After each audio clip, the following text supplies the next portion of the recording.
Last week I mentioned in my little talk about the medical care legislation going on in the Senate that it might be a distraction from foreign policy, because I believe there were some very important events going on in the Middle East.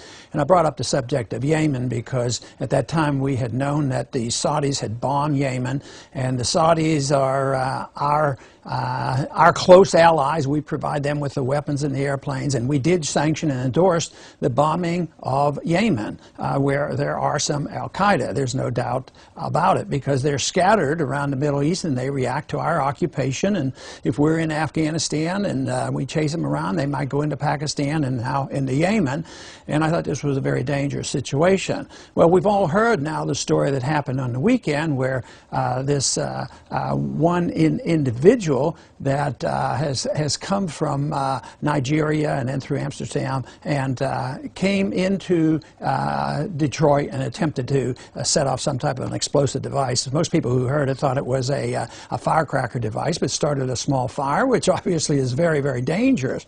But it seems ironic that that there's so much excitement about this, and now talk about attacking Yemen because there's al-Qaeda there. I saw one headline that fascinated me. It says, "Al-Qaeda in Yemen threatens United States." I got to thinking, well, United States in Yemen threatens the United States. Our presence there is the real problem.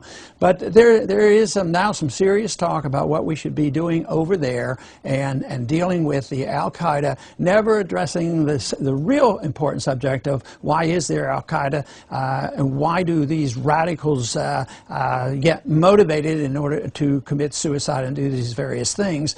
And they get motivated because we're there in their country, and then they organize, and the longer we're there, the more who are radicalized against us. So what do? We send more troops over there. But this whole issue now about what to do about monitoring people getting on airplanes, it really scares me, because we do so much already. We spend $75 billion on intelligence gathering in this country in order to protect us and make us safe. So with $75 billion, we weren't able to detect this individual where there was a glaring warning sign, like his dad goes to the U.S. Embassy and said, hey, this guy is losing it and he could commit a violent act. So they put him on some list and totally ignore him, and then he gets on an airplane and starts a fire. So you wonder just exactly what's going on. So it's either awful stupidity or there must be an agenda. But I guess we won't know that for sure, but I am concerned about what they are going to do to the American people.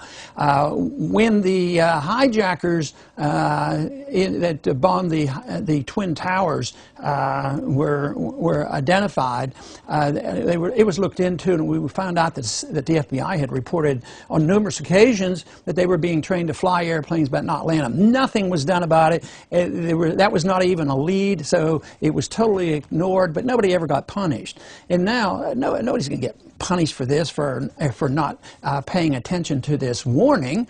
And so we look now to somebody else getting punished. It'll be the American people.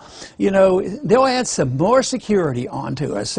First they make us take off our shoes, and then our belts, and then small bottles of water, and put our computers in a tray, and on it goes. So something else is going to happen. They won't let us get out of our seats or look at our bags from the bin above us, and thinking that's going to make us a lot safer.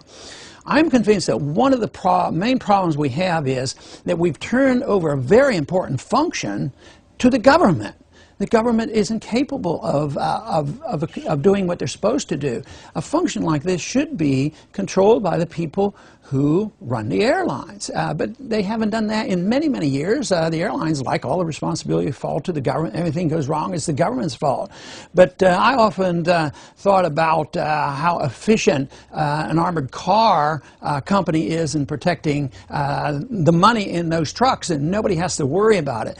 But when it comes to cargo on an airplane, the government has to be responsible. And the bigger the problem and the more fear that is built up, the more they take away our personal liberties. They turn us all into zombies. The American people go along with it and say, oh, As long as it makes us safer, I guess it's okay to go along. But it's time the American people woke up and started realizing that there's a bit of propaganda going on, and quite possibly this incident will not only undermine our personal liberties, but will also accelerate our intervention in the violence occurring in the Middle East.